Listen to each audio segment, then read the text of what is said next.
Au nom de Dieu le très clément, par essence et par excellence. Ô mon ami, apprends. Ainsi, tu seras guidé et résigné, et prends connaissance sur ce que tu peux et sur ce qui peut t'éveiller et apprendre. Ainsi, tu pourras être guidé, ou peut-être serais-tu résigné, que si le tout miséricordieux t'aurait donné l'esprit, il t'a exposé une épreuve de ce qu'il t'a donné et attribué pour un examen nécessaire et qui est exigé et requiert.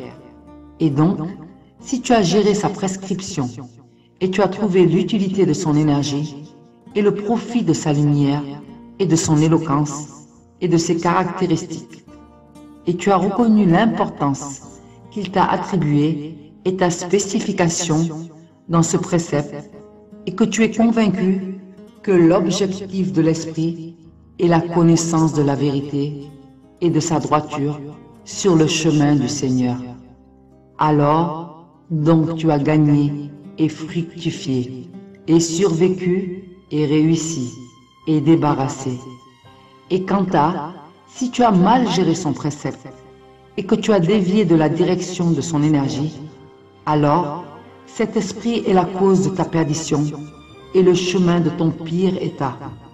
Et sur cela évolue ta conscience et tes requêtes et ta volonté qui t'a été assignée et t'a été aimée par le tout miséricordieux, ton Seigneur, et ta liberté qui est à la position d'embarquement qui peut te conduire au jardin de la félicité où elle peut te jeter humilié à l'intérieur dans les profondeurs de l'enfer.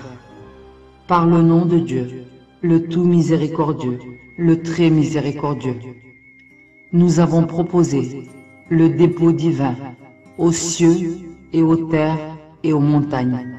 Ils déclinèrent de s'en charger et en éprouvèrent une compassion, une crainte profonde. Mais l'homme s'en est chargé. Il est injuste, ignorant à son égard. Dieu le Très-Haut, l'immense, a dit vrai. Par le temps, l'homme est certes en perdition, sauf ceux qui croient et accomplissent les bonnes œuvres, s'enjoignent mutuellement la vérité et s'enjoignent mutuellement l'endurance.